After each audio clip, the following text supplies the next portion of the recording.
Mida kliendid tahavad? Podcasti toob teieni saatejuht ja teenusedisainer Mari Arnover. Tere, armas kuulaja!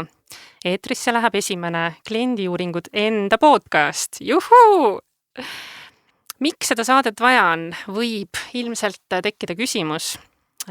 Mulle endale tundub, et me oleme klienti liiga kaua ignoreerinud. Ja miks? Sellepärast, et me oleme eeldanud, mida kliendid tahavad. Ja me teeme tooteid ja teenuseid, nagu me arvame, et on hea.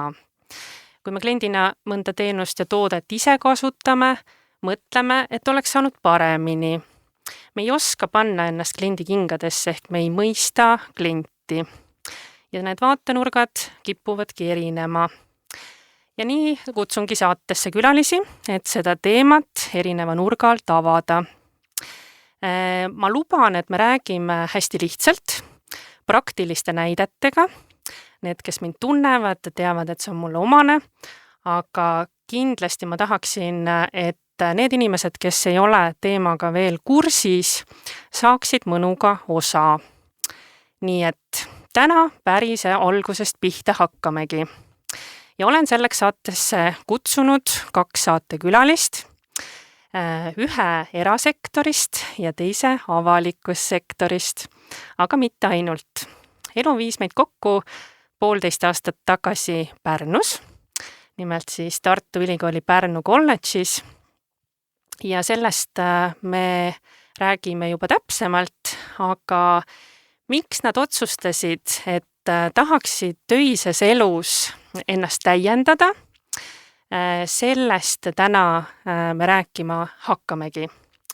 Rõõm on saates tervitada Heili Klandorf-Järvsoo, Swedbanki ettevõtete panganduse kommunikatsiooni valdkonnajuht ja Marit Abram, Politsei- ja Piirivalveameti teenuse omanik.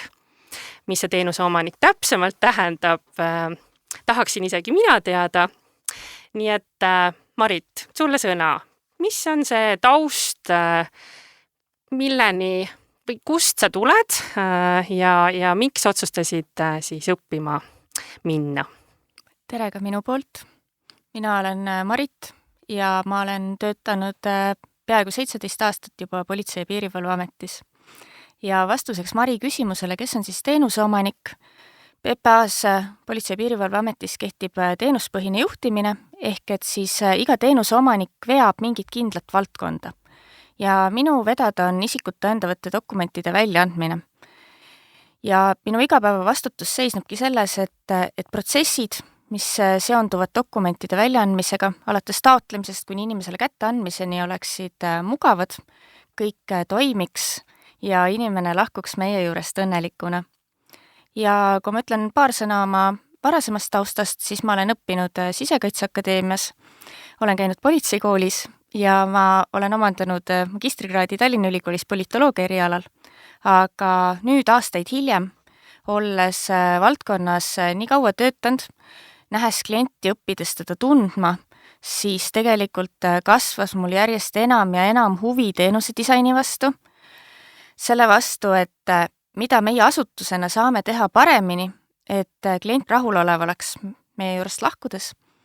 Ja Pärnu kolledžis sellel erialal avanes siis selleks harukordne võimalus. Selleni me jõuame, mis seal täpsemalt siis tehakse, aga Heili, räägi oma taustast ka. Ja tere, Mari, aitäh kutsumast, see on suurepärane võimalus tõesti head sõna levitada. Mina olen siis Heili, nagu sa juba ju sissejuhatuse tegid, täna töötan Swedbanki kommunikatsiooniüksuses, aga tegelikult olen juba viimased 20+ aastat tegelenud turunduse ja kommunikatsiooniga. Seda nii avalikus sektoris kui erasektoris, seda nii Eesti suunal kui ka välismaa suunal. Aga põhjus, miks otsustasin taas kord õppima tulla, seisnes tegelikult selles, et mõtlesin, et kas nüüd või mitte kunagi. Kas nüüd või mitte kunagi saan ma siis teaduslikku tunnetust selle kohta, mida ma olen ise oma sees eluaeg tundnud. Et tegelikult me tahame kõik teineteisele paremad partnerid olla, me tahame palju paremini teineteisega suhelda ja teineteisest aru saada. Võib-olla see käib ka koos sellise suurema inimestele kaasaelamise ja empaatia tundega, aga ma tahtsin ja leidsin siis Tartu Ülikooli Pärnu kolledži näol koha, kus ma saan siis hariduse selles vallas, mida ma tunnen. Ehk tunnen, et parem teenus on võimalik, kui ma täna seda ise saan. Ja sul ka vist ei olnud esimene magistrikraad? Jaa, et minu esimene magistrikraad on tegelikult kommunikatsiooni juhtimisest ja kui nüüd võtta veel ajast tagasi, siis ilmselt need ajad, kui meie Maritiga ja ka sinuga käisime bakalaureuseõpingu teid, siis tänaseks ka need on ju võrdsustatud enamasti magistrikraadidega, nii et tehniline meedia, raadio, televisioon, ajakirjandus oli siis bakalaurus, / magistri esimene kraad mul. Just. Ja teie puhul on ka, ma täiesti tegelikult võtsin sellelt kursuselt ühe avalikust, ühest erasektorist ja see on nagu hea näide, et mitte meil ei piisa lihtsalt nagu magistrikraadist, vaid meil on selja taga karjäär, töised kogemused ja me tunneme vist, ma julgen siin niimoodi õhku visata, et oleme siis kolistanud ämbreid ja näinud, et tegelikult äkki saaks ikkagi kuidagi paremini. Et kas see oli see liikuma panev jõud, mis siis ikkagi lõpuks kooli jälle viis?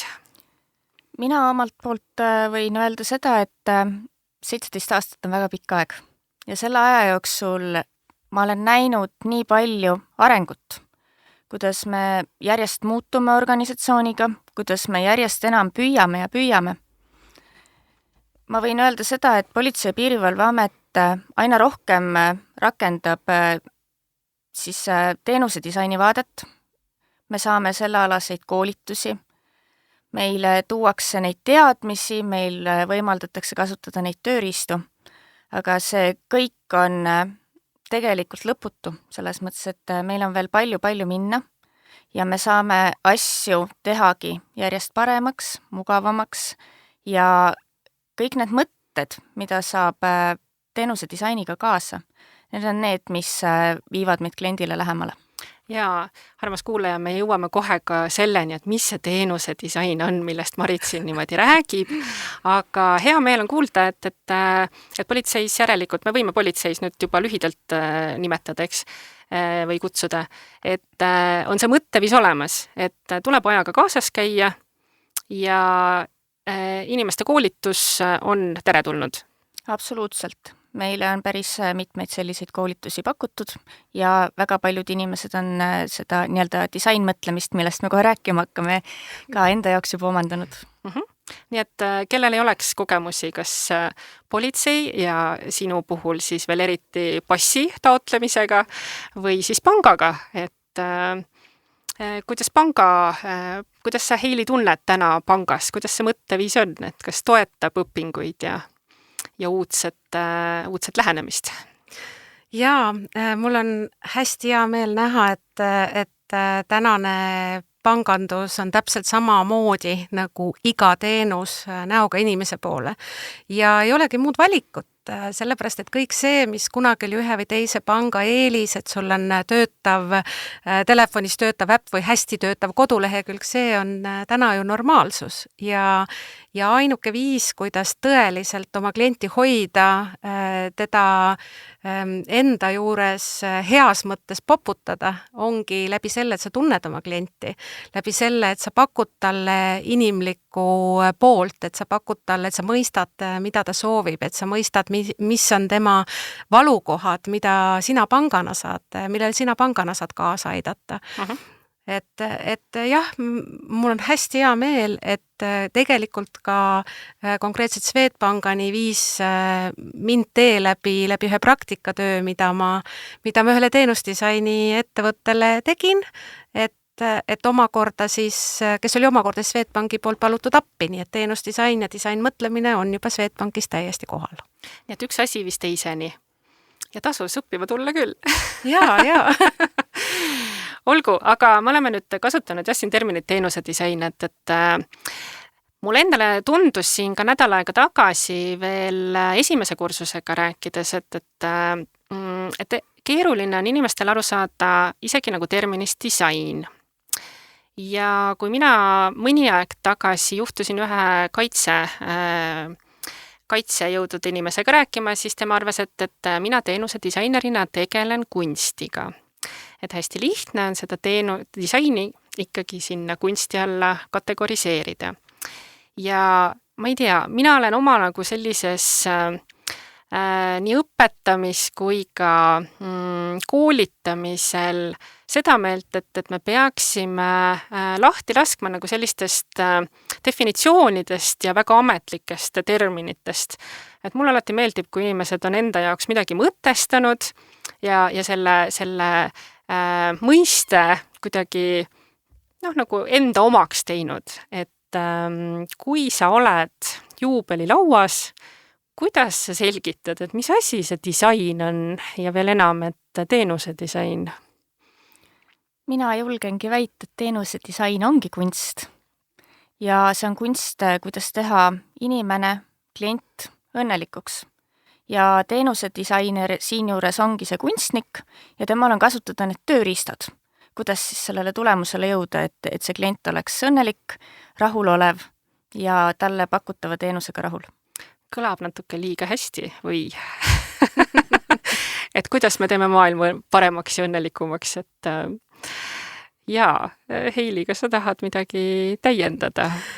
Jah, et Maritiga hästi nõus, et on kunst, aga on selline kunst, milleks sul tegelikult ei ole vaja eriti palju selliseid looduse poolt kaasa antud omadusi, nagu näiteks võib-olla lauljal on väga oluline lauluhääl ja tantsijal näiteks muusika võib-olla kuulmine või see, et saada aru, kuidas sellest peab liikuma, siis seesama disain on minu hinnangul liiga raamistatud, et võtame ta sealt raamidest välja ja kui me veel teenuse sinna juurde paneme, siis täpselt seesama kunst teha midagi, ükskõik mida, paremaks, inimsõbralikumaks, nii, mulle väga meeldis, Mari, ühes sinu kätte suunatud raamatust selline ingliskeelne väljend nagu emotional aftertaste, ehk siis eesti keeles emotsionaalne järelmaik, ehk et emotsionaalne järelmaik võiks olla selline, et kui sa teenust pakud, siis nii sina kui ka sinu klient on naeratava näoga. See ongi see, mis näitab, et teenus on hästi disainitud. See kõlab väga hästi, emotsionaalne järelmaik. Kas seal peaks olema ka positiivne juures? On inimesi, kes otsivad kõiges nagu seda positiivset hoogu, aga kas näiteks selline mõtlik, nostalgiline on positiivne või lihtsalt emotsioon, mis me enda sees tunneme. Et emotsioon jah, peab olema positiivne, aga ilmselt ka see mõte on iga inimese jaoks eraldi defineeritud, et mis see positiivne siis on. Ja ma lisaksin Heilile veel juurde, et kuigi teenuse disainimiseks ei ole just väga palju looduse poolt kaasantuta, siis mida kindlasti on vaja, on see empaatiavõime. Et selleta ei ole võimalik head teenust disainida, sest et selle empaatiavõime puudumisel me ei suuda mõista seda klienti ja ka asetada ennast tema kingadesse. Jaa, no see vist nüüd jõuab sinna, et see on alati kahe inimese vaheline, kui mitte rohkemate. Ehk me teeme neid teenuseid, tooteid ja muid lahendusi ikkagi inimesele. Ja sealt tuleb see teenuse disaini selline salapärane miski, mis sobitub kas või meie igapäeva kodusesse ellu, kuidas inimestega paremini hakkama saada. Kuidas tundub? Ehk sa ütled, et teenusdisain on see viis, kuidas inimestega paremini hakkama saada või kuidas sina ise ütleks, et mis siis on see disain ja teenusdisain? Jaa, võt siin ongi, ma olen hakanud mõtlema, et see teenuse disain võib-olla natukene ka raamistab, et kas ta peab olema ainult teenustega seotud. Et ma siis läksin tagasi, ma läksin sinna, et kuidas ma siis enda jaoks sõnastan seda disaini. Ja ma olen seda aegade jooksul ikka sõnastanud, et see on probleemide lahendamise kunst. Et kunsti ma jätsin selle tõttu sisse, et kuna paljude jaoks see just disain seostub kunstiga, aga probleemid, need tekivad kahe inimese vahel tavaliselt. Aga tundub, et vähemalt selles osas me oleme ühel meelel, et see on kunst. Selles me leppisime nüüd põhimõtteliselt siin praegu kolmekesi kokku. Vaatame, kus me selle saatega jõuame. Aga põhimõte siis, et kui me lahendame probleeme, et me inimestena oleme nii mugavad, et me hakkame liigutama alles siis, kui meid sunnitakse sealt mugavustsoonist välja. Ehk see probleem peab olema väga akuutne ja nüüd, kas see probleem on seotud sellega, et me tahaksime mõnda eset teha kasutajasõbralikumaks või mõnda teenust või mida iganes. Et ma tean ka, et paljud inimesed ei ole selle probleemi sõnastamisega väga sina peal, et ei, mul ei ole probleeme. Aga vajadused on meil ikka kõigil, et kas me siis nimetame seda vajaduseks või probleemiks või milleks iganes. Aga probleemide lahendamise kunst või teenuse disainiga ka lihtsuse loomise võimalus või kunst. Ja see lihtsuse loomine on ka see, et see võib olla minimalism.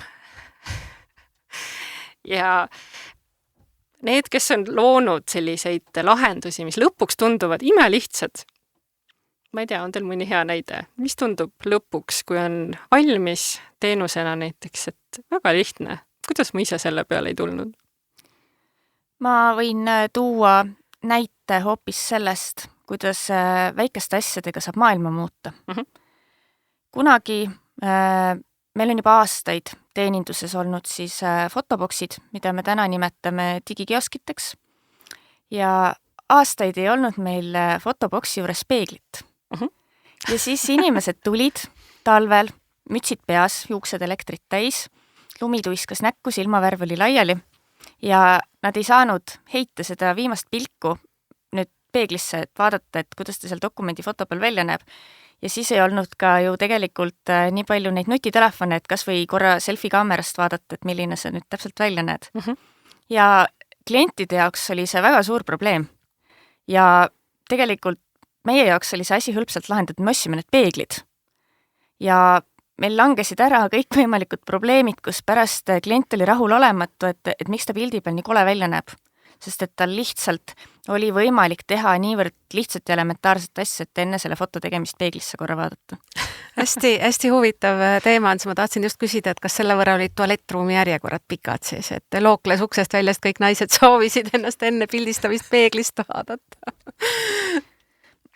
Ei, nad ei võtnud ennast sinna tualettruumi järjekorda ja võib-olla küsimus oli selles, et neil ei olnud mahti ka seal piisavalt ringi vaadata, et kus kohas see tualettruum olla võib. Et olulisem oli see, et ma saan ennast nüüd ruttu sinna fotoboksi järjekorda ära seada ja need asjad siin meie asutuses aetud. Ja no nii me tegelikult ju seda teenust ka timmime, et nagu iga sammuga või iga tükiga lihtsamaks. Ja kui ma tulen nüüd tagasi et see lihtsa lahenduse leidmine või arendamine või tegemine, et siis kõik teavad, et tegelikult lihtsa asja taga on väga suur töö. Ja see on siis see, mida teenuse disainiga tehakse, et lihtsalt koolis on natuke pikem aeg sellega tegeleda. See haakub ka väga hästi turundusega, sellepärast, et kui sa mõtled, kui lühike aeg on inimesel, ütleme siis müügietendusmaterjalide nagu reklaam, kui lühike aeg on tal seda reklaami näiteks näha, siis ega see enamasti see lause, mis peab korraga ütlema, mille eest sa seisad ettevõttena ja mis on sinu brändiväärtused ja kõik see muu, seda lauset teinekord mõeldakse ikkagi nädalaid ja kuid välja. Ja tegemist ometigi vaid ühe postri või plakatiga või ühe väikse reklaamlausega, et kõik, mis on tegelikult lihtne või kompaktne, on väga suur protsess ja väga suur töö. Ja mulle tundub, et kuna inimesed tarbivad niivõrd kiiresti, siis seda suurem kunst omakorda on tabada selle inimhinge soovi sel hetkel, kui ta seda reklaami näeb, mis omakorda tähendab, et ettevõttena, brändina sa pead tundma seda oma klienti, keda sa kõnetada tahad niivõrd hästi. ja sa pead teda mõistma ja sa pead mõistma, et tal on ka muu elu, et ta ei tarbi ainult sinu teenuseid ja tooteid. Et ta näeb ka, kuidas konkurendid on oma asjad mugavaks muutnud ja siis ta ei ole nõus enam näiteks mingite selliste ebamugavamate lahendustega, et toon siin ikka näidet ka, et Bolt, kes on meie elu ikkagi väga mugavaks muutnud, et me näeme juba millal ja kui kaugel on meie või millal saabub auto ja mis on trajektoor ja me ei pea enam arveldama ja mis kõik ja me saame oma andmeid saata, kui kaugel me oleme sihtmärgist või sihtpunktist, nii et riigi esindajana ma tahaksin öelda seda, et kui erasektoris on meil konkurents, siis riigis ju meil teenuste pakkumisel tegelikult konkurentsi ei ole. Aga samas me ei saa sellepärast pakkuda halvemat teenust, et meie klient võib minna meie konkurendi juurde. Ja ma isiklikult olen seisukohal, et igal kodanikul on õigus saada oma riigi käest parimat teenust. ja mida kodanik hindab teie puhul? On see kiirus? Meie puhul on siis kiirus, lihtsus ja mugavus, et need ongi need põhilised märksõnad. Et kui inimene läheb 5 tärni hotelli, siis ta hea meelega on seal tunde või päevi, aga kui ta tuleb meie teenindusse, siis ta tahab sealt ruttu ära minna. Mitte, et meie teeninduses oleks halb, meil on seal diivanid, kus saab istuda, aga dokumendi taotlemine või riigiga üleüldse asja ajamine ei ole see, millele inimene tahab ülemäära palju aega panustada ja inimene tahab asjadest aru saada, et mida ta nüüd täpselt tegema peab, et dokumendi taotlemine on selline asi, mida inimene teeb kord 5 aasta jooksul, kui ta loodetavasti oma dokumenti vahepeal ära ei kaota. Ja selle 5 aastaga jõuab nii tohutult palju muutuda, et me ei tohi mitte kunagi inimeselt eeldada, et tema jaoks on see asi täpselt nii selge nagu meie jaoks. Et kui meie teame nüüd une pealt seda, et kõigepealt tuleks teha siis meil digikioskis foto ja anda sõrmejäljed ja teha allkirjanäidis ja siis minna ise teenindusse ja siis valida dokumendi väljastuskohaks Selver, meie jaoks on see täiesti elementaarne. Aga inimene iga kord, kui ta seda protsessi alustab, siis ta hakkab tegelikult otsast pihta. Sellepärast, et kuidas ta viimati tegi, oli kõik teistmoodi ja inimene ei mäleta. Et mul paljud tuttavad tihtipeale küsivad, et kas seal Sõle tänaval on see teenindus alles? Et tegelikult see Sõle teenindus pandi meil kinni juba aastal 2015. Aga nad juba, see oli 8 aastat tagasi. Ja nad mäletavad, et nad kunagi seda tegid. Nad võib-olla isegi ei mäleta, et nad juba eelmine kord seda ei teinud. Aga neil on see mälupilt, et nad on seal kunagi käinud. Neil on mälupilt sellest, et kunagi sai oma taotluse saata postiga. Ja tänaseks on see kõik ajalugu. Ja ta peabki hakkama kõike seda uuesti õppima. Ja kui ta ka sellel teekonnal eksib selle vastu, mida meie oleme temalt oodanud, siis tegelikult ei saa seda talle pahaks panna. Ja absoluutselt. Ja meie ülesanne ongi see, et me teeksime kõik endast oleneva, et klient mõistaks, mis talle parim on ja meie suudaksimegi selle talle mõistetavalt kohale viia, olgu see siis meie kodulehe kaudu, see, kui me saadame teavitusi, just eesmärgiga see, et tagada tema sujuv kliendi teekond. Ja ega siin tuleb ka aru saada, et me taotleme oma dokumente ju üle teatud aastat, et ta on nüüd kas 4 või 5 aastat. Jah, ID-kaart on meil 5 aastat ja pass on lausa 10. Aha, nii et ma ei pruugi mäletada, mis oli 5 või 10 aasta eest ja kui ajad on muutunud, siis loomulikult mul võivadki küsimused tekkida, et kuidas teie toetate mind õigel hetkel, nii et mul neid küsimusi ei teki. See on teenuse disain, eks? Just, sest et inimene ju tarbib iga päev, ma ütleks, et lausa 10 teenuseid. Selles mõttes, et me sõidame bussiga tööle. Me lähme ostame tanklast kütust, me käime õhtul toidupoes, võib-olla käime restoranis ja igal pool tuleb käituda omamoodi. Lisaks sellele me ju suhtleme tegelikult aastates nagu ka teiste riigiasutustega. Igal pool on ju omad nõuded, protsessid ja siis me ei saa keeldada, et inimene on iga riigi toimingu ekspert ja ta teab täpselt, kuidas need asjad käivad ja teeb kõik õigesti. Ja see kliendi mõiste, see ju laieneb ka ettevõtte sees.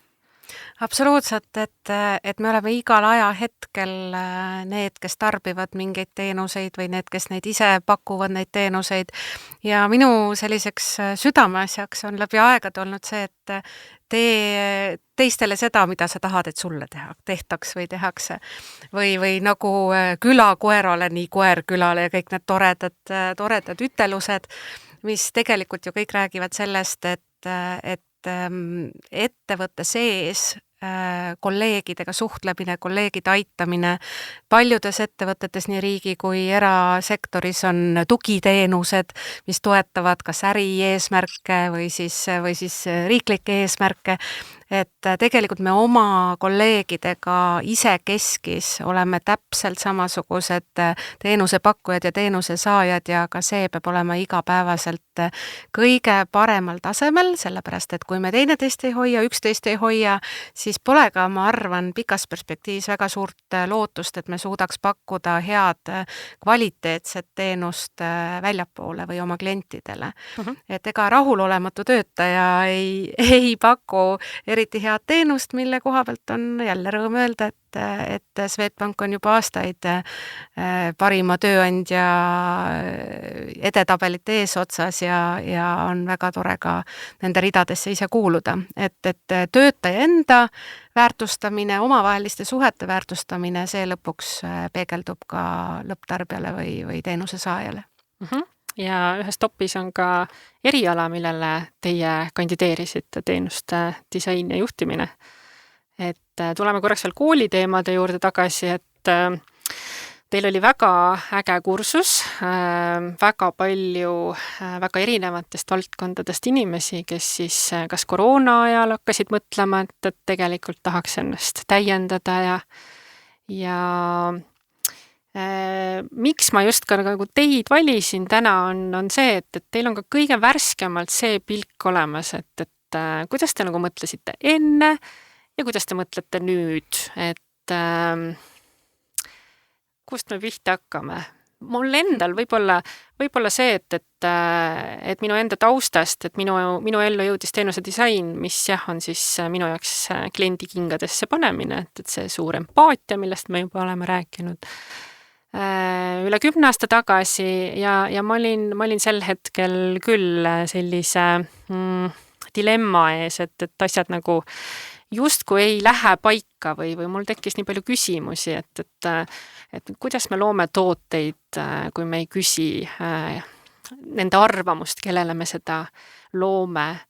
Ja siis, kui ma jõudsin Brandmanuali tollal siis ühte esimesse teenuse disainiga tegelevasse agentuuri, siis need vastused said paika ja mul oli kuidagi nagu väga hea meel, ja nii hea meel, et seda praktiseerides ma siis mingi hetk otsustasin, et ma ei saa seda kõike endale hoida, ma tahaks seda ka teistega jagada ja siis Pärnu kolledžis ma seda nüüd mõnda aega olen teinud, aga need, kes tunnevad huvi, siis Eestis on võimalik teenuse disaini õppida meil siis ka TalTechis ja EKAs. Ja mida ma veel nii palju ütlen, et kui ühe sellise väikese koolitusega sa võid saada sellise, ütleme siis väikse nuusutuse, et mis asi see on, siis ma hea meelega nagu kuulakski, et teie olete nüüd 1,5 aasta jooksul natuke pikemalt seda mõtteviisi omandanud, et just, et kuidas te näete ennast nagu enne ja nüüd, et kas on midagi muutunud? Mina olen kindlasti muutnud oma mõtteviisi, et kui vanasti enne koolis käimist, ma siis lähtusin nendest esialgsetest õpetustest, mis meile siis teenuse disaini valdkonnas on antud ja samuti asutuse põhiväärtustest, et politsei põhiväärtused on olla avatud, inimlik ja tark, siis tänaseks olen ma sellest liikunud edasi veel järgmisele tasemele, ehk et see klient on nii põnev, tema uurimine on niivõrd põnev, et isegi kui pärast kõiki neid aastaid tekib tunne, et ma tean täpselt, mida nad tahavad, mida nad teevad. siis ettevõtte sees, et ma eeldan, ma tean, mida nad tahavad. Me oleme neid ka uurinud, me oleme erinevaid uuringuid läbi viinud, aga alati on veel midagi avastada, veel mingeid nüansse. Ja mis on veel minu jaoks nagu väga muutunud, on see, et kui vanasti me saime kliendi pöördumise, et klient oli meie teenusega, mingi teenusega rahulolematu, siis andsime kliendile vastuse, et miks juhtus, vabandasime. Täna ma mõtlen selle pöördumise peale sügavamalt. Ma mõtlen lihtsalt selle peale, et kui klient on võtnud endale vaevaks meie poole pöörduda, siis järelikult on ta kogenud enda jaoks midagi ebameeldivat. Kas ta tunneb ennast solvatuna, kas ta tunneb ennast kuidagimoodi altveetuna või petetuna, tema ootusi on petetud, ta ei ole rahul, siis ta ei raiskaks oma aega selle peale, et ta nüüd istub ja kirjutab meile kirja. Kui see on juhtunud, siis me peaksime endale otsa vaatama, kui kirjutab mitu klienti samal teemal, et neile ei meeldinud see, mis meie juures oli, siis me peame aru saama sellest, et meie teenus ongi midagi valesti ja me peame midagi tegema. Et äkki on viga meis. Äkki on viga meis. Äkki ei ole viga selles, et klient ei saanud ise aru, vaid äkki ongi kuskil selline mingi väike takistus, mille otsa see nüüd üks ja teine ja kolmas klient takerdub ja et kõigile siis ühtemoodi asi mõistmatuks jääb. Et kui me nüüd süvitsi selle lahti võtame, siis me saame aru, et võib-olla mingite väikeste muudatustega me saame nagu selle takistuse ära kõrvaldada niimoodi, et need järgmised kliendid enam selle otsa ei takerduks. Aga jah, lihtsalt oluline ongi see, et kuulata ära, mida inimesel öelda on ja mõelda, miks ta seda meile ütles. Nii et enne sa seda väga innukalt ei teinud, nüüd kuulad rohkem. Ma mõtlen rohkem, et kuulasime, aga selles mõttes, et kõik meie protsessid on ju disainitud selliselt, et teekond võiks kulgeda viperusteta. Me loodame, et see kulgeb viperusteta, aga kui seal tulebki sisse eksitusi, siis me peame mõtlema, kas me saame midagi veel lihtsamaks teha, kas me saame kuidagimoodi inimesele seda paremini selgitada, kas me paneme oma kodulehele teistsugust infot, kuidas me seda kuvame, lihtsalt sellepärast, et klient meid paremini mõistaks. Meile on kõik arusaadav. Küsimus on selles, kas kliendile on see arusaadav. Absoluutselt. Heili. Ma tuleks veidi primitiivsema elu juurde. Ehk et me kõik oleme näinud neid bussipeatusi, kust lähima maja või kvartal ja bussipeatuse vahel on ilus muruplats ja on niimoodi kerge 90 kraadi bussi pealt siis vasakule ja siis 90 kraadi paremale on tehtud selline ilus kõnnitee, mida mööda inimene võiks siis bussipeatusest koju saada. Ja ikka me näeme neid mõnusalt sisse trambitud mullaradasid ja teid muruplatsi peal, mis viivad otseteena siis kvartalisse bussi pealt. Et üks asi on jah kuulamine, aga ilmselt sa mõtlesid ka võib-olla ülekantud tähenduses, et minu jaoks on väga oluline jälgimine. Mulle tohutult meeldib inimesi vaadata. Ma istusin mõned aastad tagasi Pariisis Montmartrel kohvikus ja 8 tundi vaatasin inimesi. Ja üks viis, kuidas ma sain aru, et see on üks osa teenusdisainist on inimeste jälgimine. Siis ma leidsin, et see on inglise keeles jälle inglise keeles hea väljend match made in heaven, et see on täpselt minule, et väga huvitav on inimesi jälgida ja küsida, miks nad midagi teevad või miks nad kuidas teevad.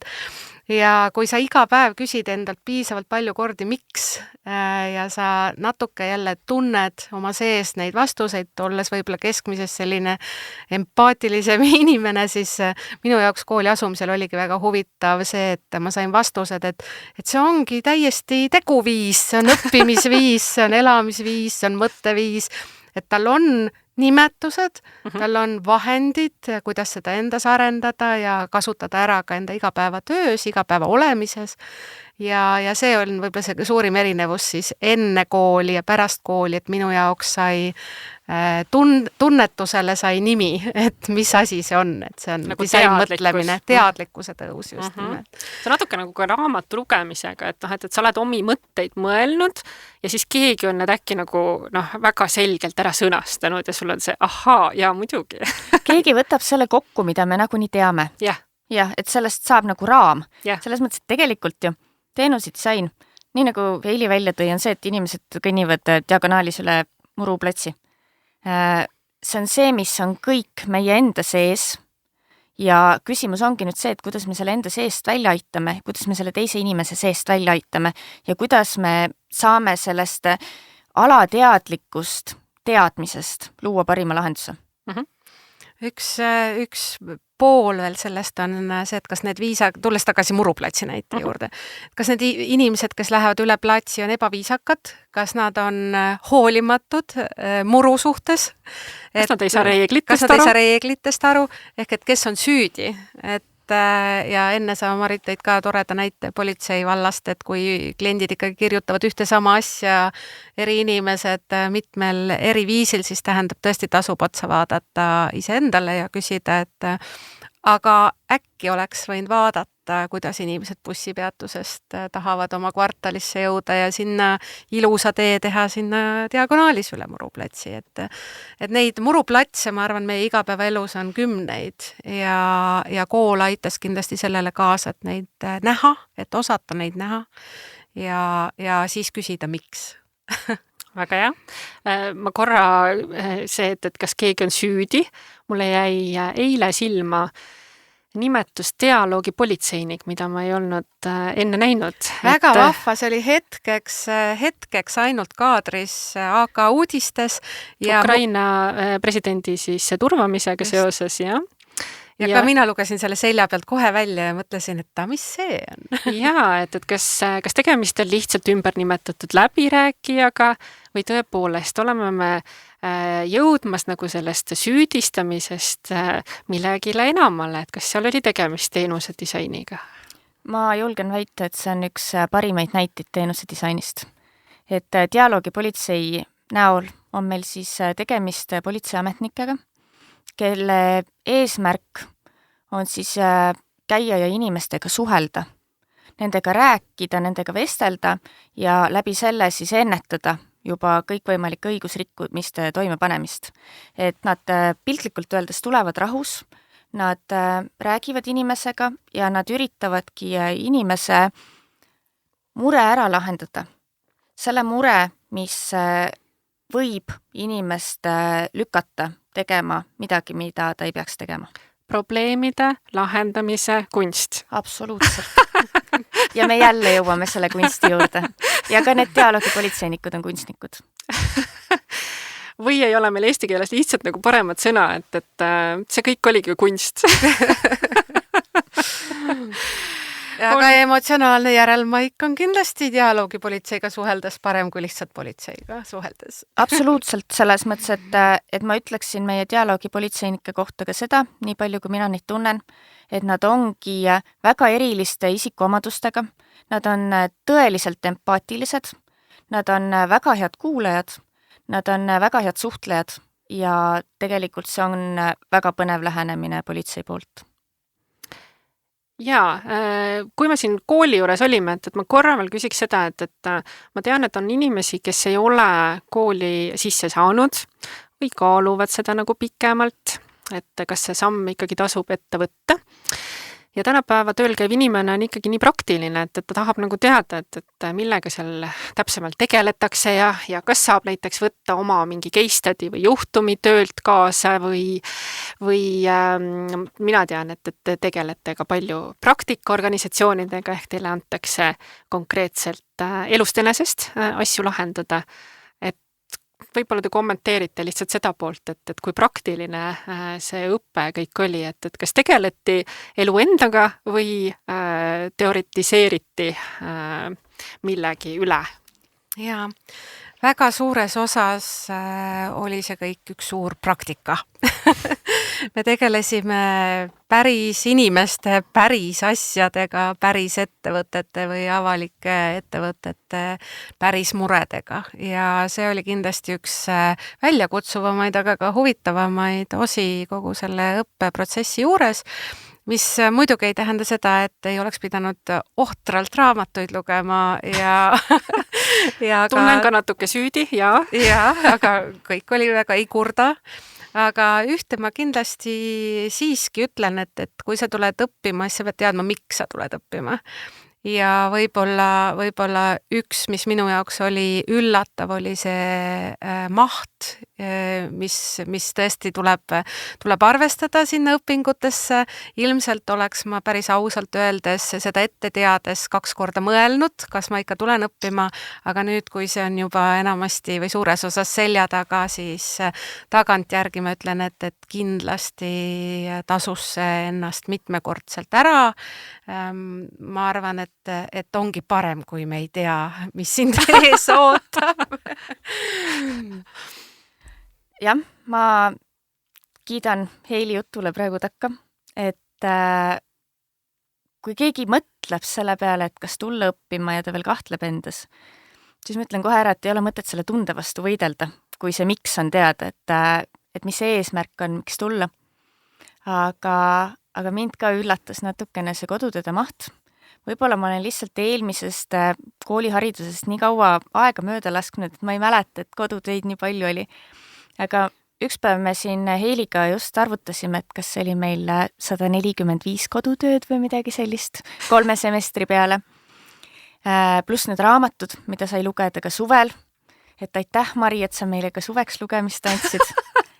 Aga täna põhimõtteliselt siis ma ütleks ikkagi, et täielikult lõpusirgel, siis ma ei kahetse mitte ühtegi hetke sellest ajast, mida ma koolile pühendasin. Ma ei kahetse mitte ühtegi hetke sellest koolis veedetud ajast. Ja lisaks sellele on tegelikult hindamatud need inimesed, kellega seal oli võimalik tuttavaks saada, sest et meie kursus on läbilõige kõigest. Meil on seal avalikku sektorit, meil on seal riigisektorit, meil on nii palju erinevaid organisatsioone, nii palju taustasid, kõike seda. Ja tegelikult ongi see, et see on kõik koostöövõimalus tulevikus, et ka need kontaktid on hindamatud. Tervitame siinkohal kursust, kes hakkab magistritööks valmistuma. Ja mina ei võta siin absoluutselt mitte kooli au endale, et mina käin külalisõppejõuna seal oma praktilist kogemust jagamas, aga ma tahtsin kuulda, et te olete lõpusirgel, et kuidas tunne on ja kas riik ja pank on ka sellest kasu saanud? Ma tegelikult, Mari, tahan sinuga praegu vaielda. Ma ei tea, kas õppejõuga on ilus vaielda. Me ei ole enam õppejõu. Õige, see on möödas. Aga ma tahaksin öelda, et need ained, mida sina meile õpetasid nende 3 semestri vältel, oligi siiski tegelikult kogu selle teenuse disaini ja teenuse disaineriks saamise selgroog. Et need olid niivõrd tuumiks selle kõige jaoks. Ja ma arvan, et tegelikult arvestades seda, kui palju kordi sa küsisid meilt miks, siis lõppude lõpuks meil tekkis, isegi kui enne poolt arusaamist miks, siis nüüd täna on meil see selge. Ja ma arvan, et see, et meil see miks sai selgeks, on ka see põhjus, miks me praegu siin 3 laua taga istume. Ma saan aru, et ma ikkagi suutsin teid ära rikkuda, et meil oli üks ülesanne, et te pidite lahtiste silmadega jälgima, mis maailmas toimub ja kas ettevõtete miks on paigas, et nüüd te siis käite ise lahtiste silmadega ja märkate ise. No sellega sa rikkusid elu meil ikka täiesti ära. Selles mõttes, et nüüd seda miksi on absoluutselt igal pool, et ma ei ole mitte kunagi märganud nii palju kõikvõimalikke reklaame, mingisuguseid plakateid, kuskil tualettruumides on mingid kleepsud ja lihtsalt kogu aeg kõike vaadata, lugeda, siis nagu ma ütleks nagu seda, et mul oli vanasti palju rohkem aega. Sest nüüd kulub kõik aeg nende kleepsud lugemisele. Kas sotsiaalmeedia või reklaamide vaatamine, aga me ei rääkinud ka ainult mitte reklaamide vaatamisest, vaid Heili teab hästi, et see on puhas kommunikatsioon, kuidas ettevõtted sinuga suhtlevad. Ja ma korraks veel tulen tagasi siia Mariti mõtte juurde, et vähe sellest, et me näeme igal pool reklaame ja küsime, miks me näemegi täpselt neid samu muruplatse ja selleks ei pea isegi ettevõtte reklaami tegema, et nüüd näha tegelikult igal pool neid kitsaskohti, mis vajaksid kiiremas korras lahendamist ja teenusdisaineritena või uue põlvkonna teenusdisaineritena, kui me tahame ennast nii nimetada pärast seda kooli lõpetamist, me kindlasti oleme vähemalt hetkel nii entusiastlikud, et me tormamegi kõike muutma, parandama ja paremaks tegema. Sirgeks tegema. Sirgeks tegema, ja või siis diagonaali tegema. Mul sellega seoses tuligi üks hea näide meelde, et ka hiljuti, et mul oli pretensioon ettevõttele ööbimiskohale ja ma andsin juba seal olles märku, et ma ei ole rahul. Ja oligi näha, et nad ütlesid, et te võite ju selle pretensiooni juhtkonnale edastada, aga me ei usu, et sellest midagi muutuks. Ja võt siis ongi, et meil ei ole tegelikult vaja ainult neid ilusaid klantspildi reklaame, vaid sellised väikesed tükid annavad meile päris hea vihje, kuidas juhtkond mõtleb. Absoluutselt. Ja ma kujutan ette, et see oli see nii-öelda halb emotsionaalne järelmaika, mis sa sellest said. Jah, ma paraku ei saa nüüd väga lahkelt teile soovitada, et ööbige seal, vaid ma kahjuks pean sellise näitena seda jagama. Kusjuures tegelikult huvitav point on veel see, et kui sa saad hea kogemuse, siis sa räägid sellest palju vähem kui see, kui sa saad halva kogemuse. Et ma neid statistilisi numbreid päris täpselt ei mäleta, aga see on midagi sellist, et kui sa koged midagi head, siis sa räägid sellest paarile inimesele. Ja kui sa koged midagi halba, siis sa räägid sellest 70 inimesele. Jaa, aga selle aga on see, et kui sa nüüd lahendad ära selle negatiivse kogemuse, siis see tõuseb kordades, kus inimene muudab sinu osas meelt ja soovitab väga positiivselt. Ja sest su probleemile leiti lahendus. Ja see on veel tänases, ma julgeks öelda tänases Eestis veel kasutamata potentsiaal, kuidas päriselt nagu selliseid fänne tekitada, sest me ei tegele sellega, me kardame neid probleeme. Ja see ongi üks põhisoovitus tegelikult kõikidel ettevõtetel, et kui on probleemi, tasu pead liiva alla peita, vaata sellele otsa ja kui sa julged seda nagu tunnistada, siis on sellele lahenduse leidmine oluliselt lihtsam, kui sa oleks tegelikult arvanud. Just. Kui võtta veel korra nagu see turunduse kommunikatsiooni pool, siis mida mina aastatega olen siiralt uskuma hakanud, ikkagi on see, et me võime lõpmatuseni panna raha reklaami, turundustegevustesse, toetustegevustesse, sisuturundustegevustesse ja kõiksugustesse müügiedendus- ja turundustegevustesse. Aga kui sul on korralikult toimiv, läbimõeldud inimese, kliendi soove arvestav teenus, siis ja koostöövõrgustik erinevate ettevõtetega, kellega sul on pistmist ja need on tugevad, need võrgustiksuhted, siis tegelikult selle teenitud kanalite, teenitud meediaga, teenitud suhetega sul on võimalik nii palju ära teha lihtsalt selle põhjal, et sa inimesena oled hästi töötanud, mitte maksnud tohutul hulgal raha reklaami või turundusse. Et see on ka asi, millest ma tänapäeval suuresti oma töös lähtun. Ja tegelikult on ju, mis on veel edasiviiv jõud, on see, kui sinu sõber, pereliige, tuttav räägibki sulle mingisugusest heast kogemusest, kus sa said. Selles mõttes, et keegi sinu jaoks lähedane on seda kogenud ja kui ta ütleb, et see oli hästi, siis tegelikult võib see toimida paremini kui mis iganes reklaam. Et kui sa annadki inimesele selle positiivse järelmaigu ja ta viib selle sama maitse ka järgmisele inimesele edasi, siis ka see järgmine inimene tegelikult tahaks seda kogeda. Väga ja hea. maik ja suust suhu turundus, issand, kui hästi veel kokku läheb. Suust suhu turundus, just. Ja tegelikult, mis mulle veel meeldis, Mari, me enne seda, kui me siin salvestama hakkasime, sa rääkisid väga toreda näite oma juuksuriskäigust täna. Et kui juuksuril on ilus soeng, siis tahavad kõik samasugust soengut. Jaa. Et selleks ei ole vaja teha reklaami, et selline soeng on moes. Ole ise eeskuju. Ole ise eeskuju. Ja tee nii ja siis teeb ka sinu klient nii. Väga hea, me jõuame sellega meie podcasti nimeni. Nimelt ma viskasin väikese vimkaga õhku nime, mida kliendid tahavad.